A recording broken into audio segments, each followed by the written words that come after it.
Thanks for joining us tonight at this presentation. We're going to get started in a minute. I just want to double check if everyone can hear me. Sound, video, and we're ready to get started.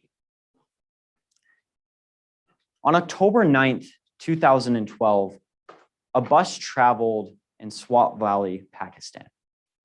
There's the usual chatter of the girls on the bus as they drive home from a long day of school. It's a normal day in the valley, but in just a few moments, all of that will change in a dramatic and tragic way. The bus stopped in the middle of the road and was boarded by two Taliban gunmen. They shouted for the girl named Malala Yousafzai, and when her classmates unintentionally gave her away with their worried looks, the gunmen fired 3 bullets at Malala Yousafzai, one of which hit her directly in the head. What did this 15-year-old schoolgirl do to warrant the attention and action of one of the biggest militant groups in the Middle East? She fought for the education of women with her words. On behalf of myself and the Wasatch Independent Debate League Civic Advocacy Internship, thank you for taking time out of your day to learn about an important issue and how we can correct it in our world today. Your attention and participation are the first steps in making a difference in our world. My name is Abraham Olenslager, and I, along with my fellow presenters, Catherine Von Rosen, Maximus Madsen, and Jaron Funk, are members of the WIDL Civic Advocacy Internship, a group of youth for youth, led by youth. Our goal is to bring unique perspectives from youth to the world stage. And in this presentation, our goal is to shed light on the issue of women's freedom to education and the preventative and violent measures taken to suppress those freedoms in the Middle East and Middle East adjacent nations. In this presentation, we will discuss these problems and seek to create meaningful change by following 4 simple steps: identifying the problem, establishing the effective day-to-day activities involved in effectuating this change, outlining the actions and outputs governments or organizations will take as a result of these activities, and identifying the solution to the problem and how the activities and outputs will result in this change. By following these 4 steps, we will identify and address an important issue facing our society. Let's start with step 1. Identifying the problem. Education for women in the region is extremely low, as seen by education rates and literacy rates, according to the Pakistan and Demographic Health Survey, along with Pakistan Economic Survey. According to these surveys, 49.2% of women from 15 to 49 have received no formal education. Let's contrast this to men. According to those same reports, men that did not receive an education constituted only 25% in the same age bracket. Additionally, the literacy rate among females in Pakistan is 48%, while the male literacy rate is 70%, according to the same reports. This reveals a major contrast between the education of women and men in Pakistan. This shows where the problem lies. The problem lies in inequality. Inequality that is maintained through violent actions towards female teachers and school children like Malala. Inequality that we will observe is enforced by a culture of denying women's freedoms, exacerbated by governments who turn a blind eye. Inequality that is commonplace in the entirety of the Middle East and the surrounding region. Malala Yousafzai was bleeding out on the floor of her school bus because she chose to speak up. To speak up about a problem that, despite her best efforts, still exists. A problem that remains in our world like the scar from the Taliban bullet remains on her head. The problem of women in the Middle East being treated violently for simply striving to better their education and the education of others.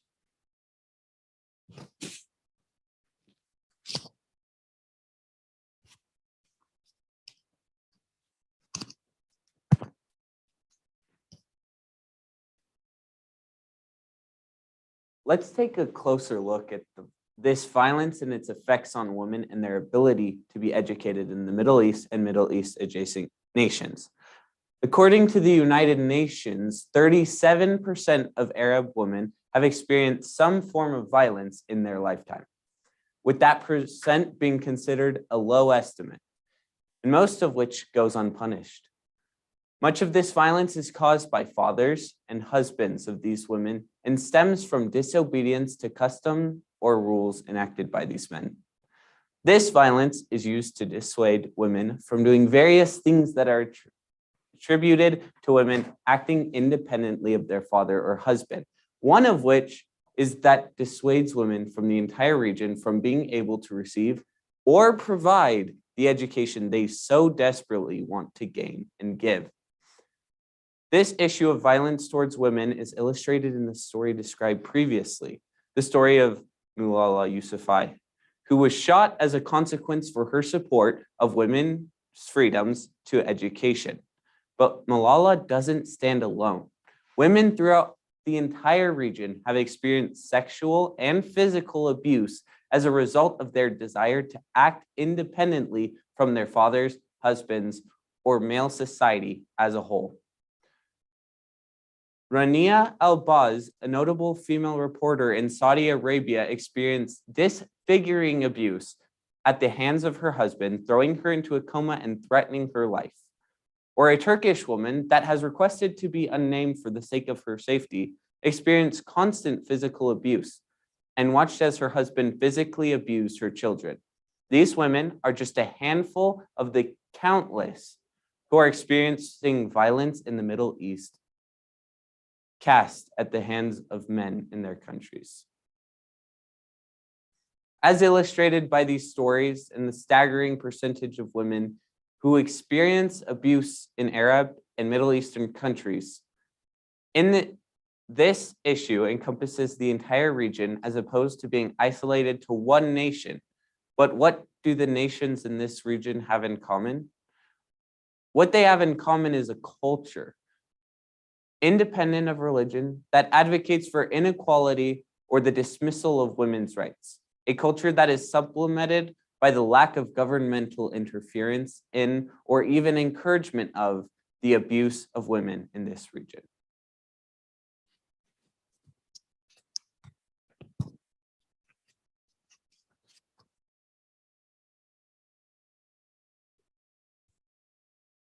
Patriarchy, abuse, and inequality encapsulate this culture that suppresses and oppresses hundreds of thousands of women in the region. For thousands of years, women around the world have been treated as property, as opposed to being treated as equal individuals with real feelings, problems, or rights. And while the rest of the world has moved away from these traditional and repressive ideas, this region has maintained this culture of inequality. But contrary to belief, the root of this problem doesn't lie in religion. As Moroccan writer and sociologist Fatima Mernissi pointed out, Islam isn't patriarchal, but patriarchy has been heavily involved in the history of the Middle East and has subsequently seeped into the ways Muslims practice their faith. The faith of Islam asserts equality between men and women as observed in the Quran. Quote, "Whosoever performs good deeds, whether male or female, and is a believer, we shall surely make him live a good life, and we will certainly reward them for the best of what they did." Mari 3. So where do these patriarchal and unequal traditions come from? And why have they continued in this region? An article by researcher Kathleen Ebbett summarizes the answer to this question. The issue, as asserted before, isn't with Islam, Where the issue originally stems from is the economic and social practices of gender seclusion and separation. These practices were used to display the social or economic standing of a wealthy or middle-class family by leaving women at home and having separate social circles for men and for women. These practices have been observed around the world and up until the last century or two were commonplace even in the West. Ebbett also observes that these economic and social practices essentially grafted into Islam in the form of rituals and religious practices not found in the Quran or official teachings of Islam. But as the rest of the world moved away from these practices, this region of the world maintained them, leaving the region where it is today, with women unable to receive the education that many of them want, because if they try to receive a basic education, there will, in many cases, be violent consequences. Violent consequences that we now know are caused by outdated social norms, not established by religion.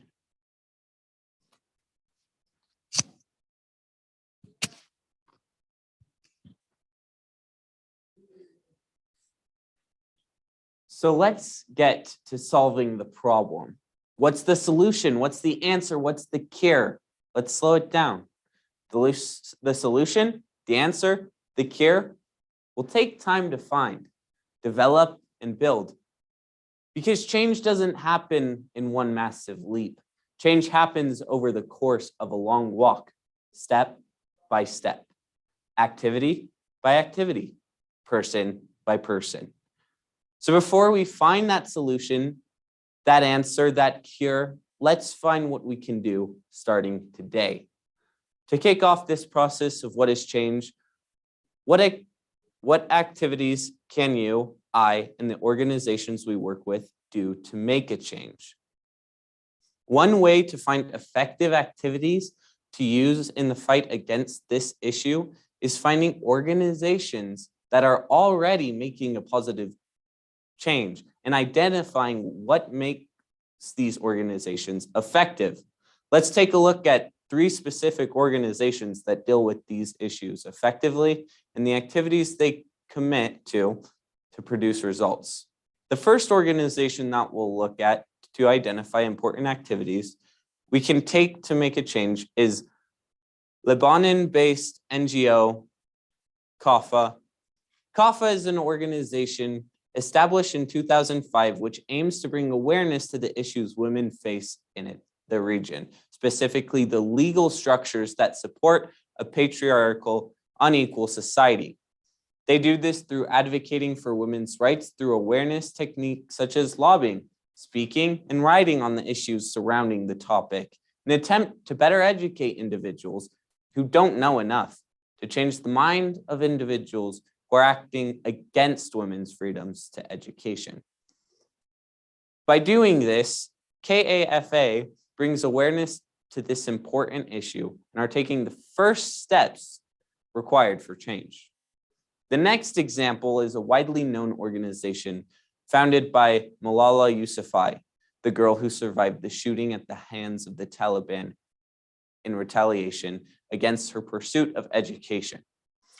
The Malala Fund is dedicated to creating networks all over the world. These networks support smaller and local programs, along with connecting to other systems. Through this network, they fund and spotlight their actions. But a specific and effective activity of the Malala Fund is promoting the vocalization of young girls' voices, engagement.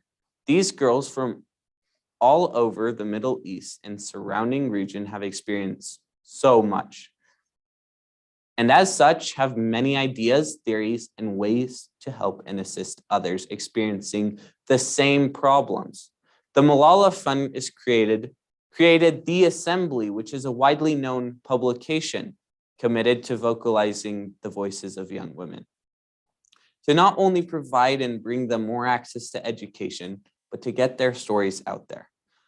The program shares informative and important information, whether it's women's studies, mental health, the environment, or as we focused on today, education. This organization is a prime example of creating engagement surrounding the important issues in our world. Finally, let's look at the organization Schoolgirls United. Schoolgirls United is a youth-led organization focused on bringing education to Mali. A major issue in struggling communities, like those found in Middle East and surrounding areas, is that the families don't have enough money to send all their children, or even any of their children, to school. And when they do have enough money, male children are predominantly sent to school following the traditional gender separating culture we discussed previously. Schoolgirls United offers a change to that narrative and culture through the actions of funding. Schoolgirls Unite also offers scholarships to women funded by donors from the United States and Western countries. This fundraising is an active action that Schoolgirls United is taking to influence change in the world. These three organizations have revealed 3 effective activities that we can engage in to influence and change surrounding this important issue. So let's see how we as individuals and organizations can employ these same activities of awareness, engagement, action, and influence this change in the equality of women in this region.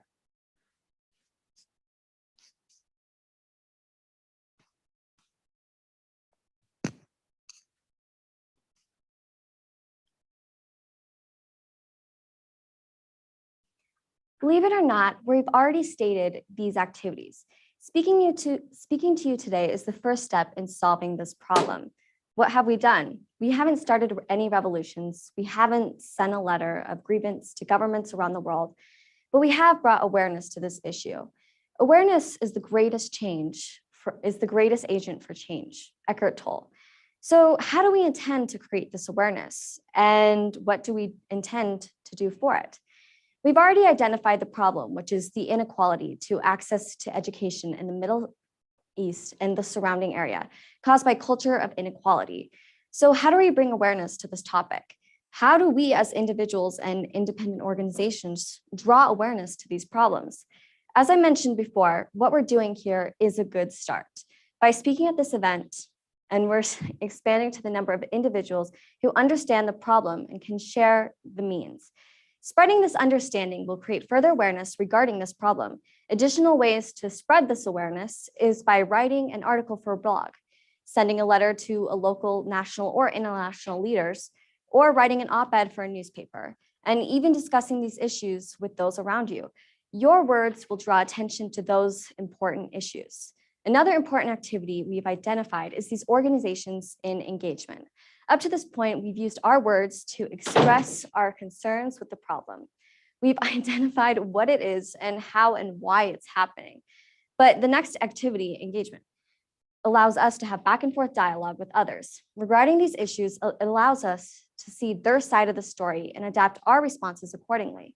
As we've observed in the techniques used by the Malala Fund, one of the most influential organizations fighting their inequality, engagement is the important tool in responding to these issues. So how do we employ this engagement to make a difference? It's simple. Listen. Listen and have conversations with the people who have experienced this problem. Listen and have conversations with the people who have a different perspective. Listen and have conversations is a way that allows this engagement to engage the problem. So let's start this conversation now. For the next few minutes, we're going to open up.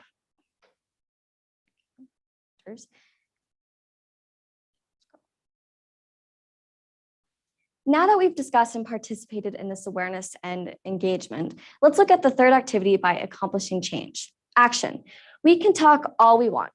We can bring awareness and engagement to the problem, and it's vital that we do these things, but without actions, no change will occur. In this position many of us are in, that of working for and the organizations that in many cases are already employing these activities for change, we are uniquely positioned to influence the actions of others. This is the action of that many of us individuals and organizations can take, the actions of encouraging and organizing action. Some of the most effective activities we can encourage are fairly simple. Encouraging others to fundraise on their own is an effective way to use many of their unique positions and perspectives. You can encourage others to raise money in various ways.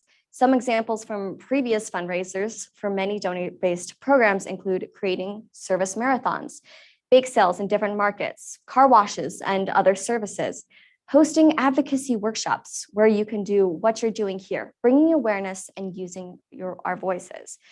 By acting on the things we say and encouraging others in pursuit, these basic day-to-day actions, we bring about what the change we have advocated for, through awareness and engagement.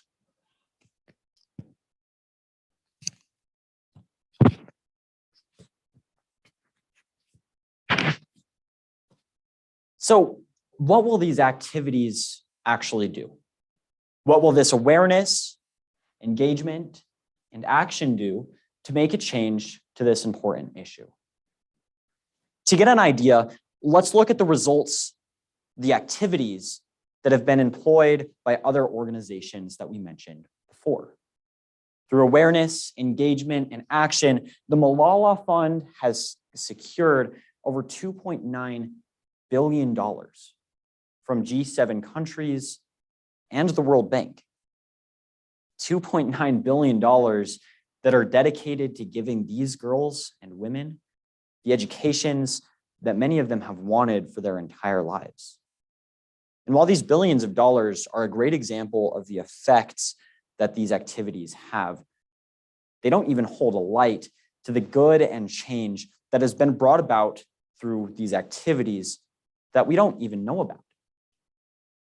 The conglomerate of all of these activities isn't something that can be measured. But one additional area it can be measured in is the actions or outputs that governments take in response to these activities to further women's rights to education in the Middle East and the surrounding area. So let's take a look at these outputs that governments engage in based on the activities to create a change, specifically the actions that Western democracies will take based on this awareness to make a change and influence a change in how Middle Eastern countries will respond to these actions.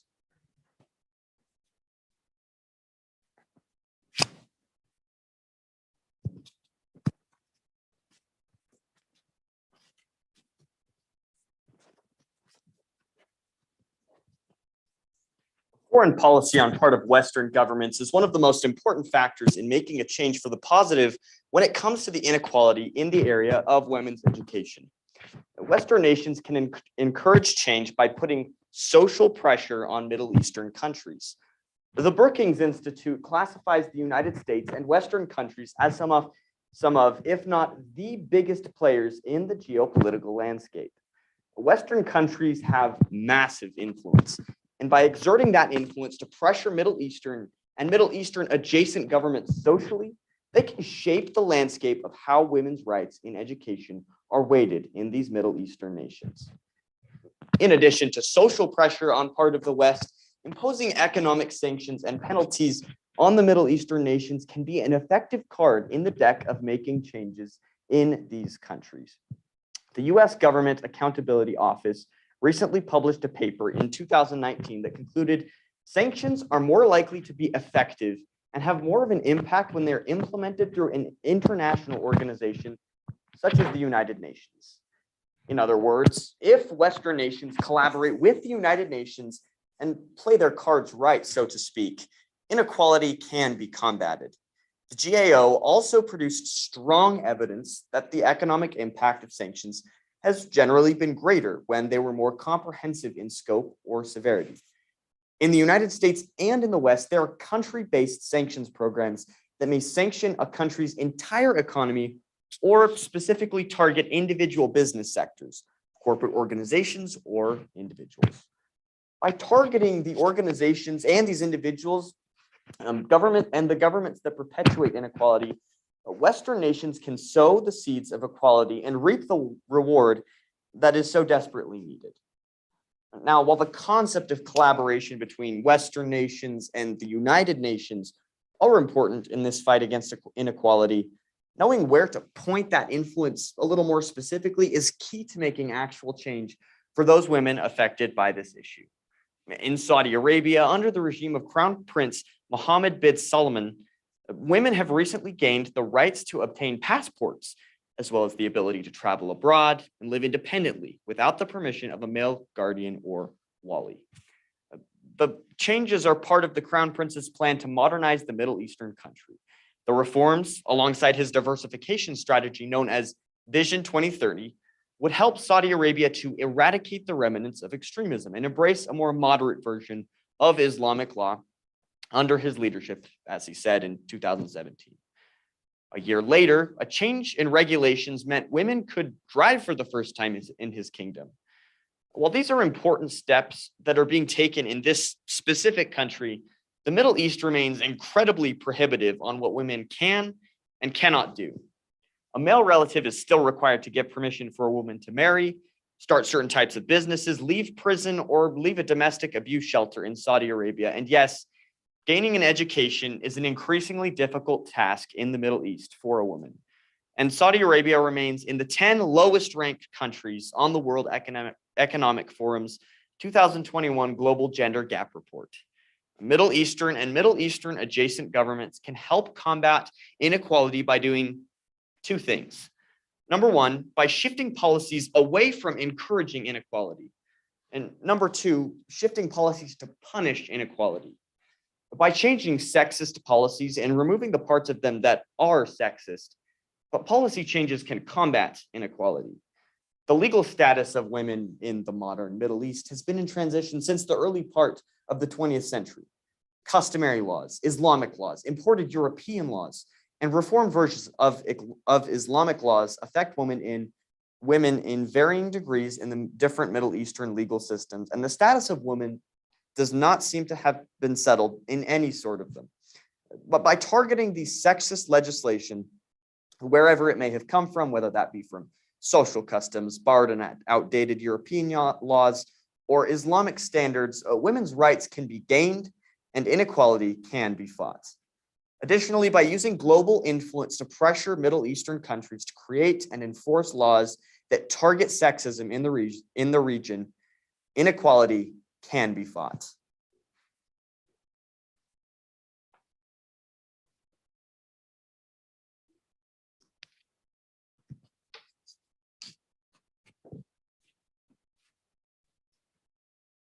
So now that we've identified the activities that we can take as organizations and individuals and how governments will respond to these activities, how governments will respond to awareness, engagement, and action, and how Western governments can influence this change by increasing social pressure and economic pressure on these nations, and how the Middle East and their governments will respond to this social and economic pressure.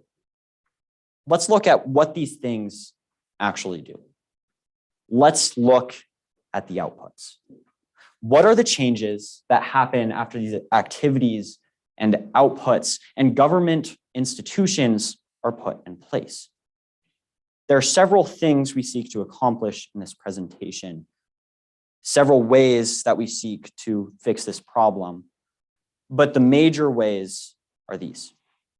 First, eliminate gender norms and harmful practices that don't allow women to have an education.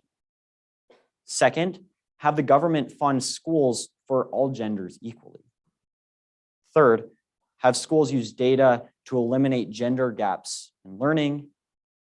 And fourth, remove harmful gender norms from the learning curriculum. By doing these things, we're able to move one step closer to our end goal. We're able to move one step closer to our desired outcome. That desired outcome being equality in education. That desired outcome being removing and eliminating inequality in the education systems of Middle Eastern nations and Middle Eastern adjacent nations. Let's look at how some of these outcomes affect nations' prosperity and economic wealth as a whole. In nations around the world, specifically in the West, that have implemented changes to their law, changes that allow these countries, and more specifically, allow women to enjoy the freedom and education that men do, we see a big difference. In the West, women are the creators of hundreds of thousands of businesses, hundreds of thousands of organizations, and have produced hundreds of millions of dollars of economic growth and wealth for their countries and for the world.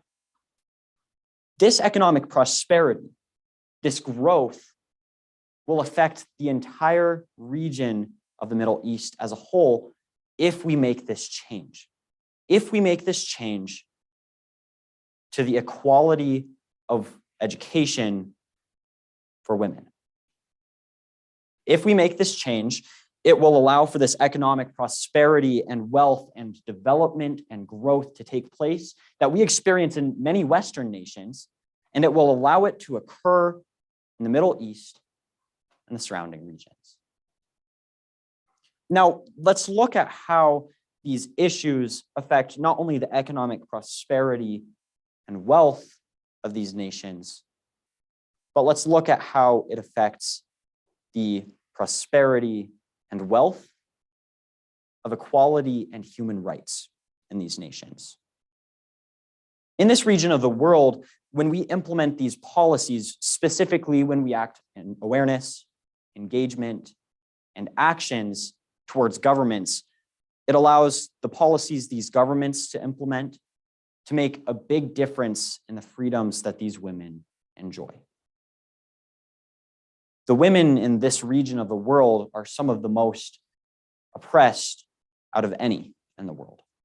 And by setting an example to the rest of the world, showing that this culture of inequality can change in the Middle East of all places, then we can show the rest of the world the other places where women's right to education isn't respected, that they can make that change too.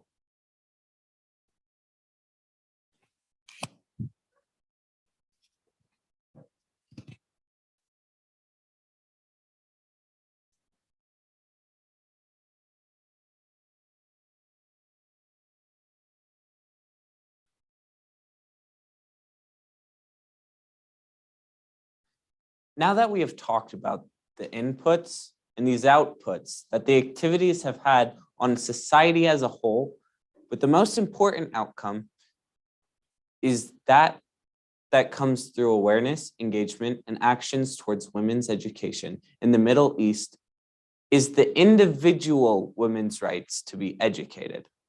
When we implement the proper activities, these individuals, these women, don't have to experience the traumatic events that they have. Rainy Al-Baz would never have to fear a disfigurement at the hands of her husband. And the unnamed Turkish woman, she wouldn't have to watch her children, vulnerable and helpless, be abused at the hands of her husband. Malala Yousafzai, a then 15-year-old girl, wouldn't fear militant action being taken against her and being shot in the head because she chooses to fight for her right to be educated. This is simply the goal we should wish to achieve. Yes, the benefits we have discussed so far are incredibly beneficial, but they don't encapture the beauty of the individual. In fact, one may even say the economic prosperity doesn't matter. The advancement that comes in the region doesn't matter. The great changes around the globe that occur because of these activities don't matter. When we look at it from the perspective that what truly matters is the individual, what truly matters is the fact that the individual woman, individual person, can experience the education they want and the education they deserve. Thank you.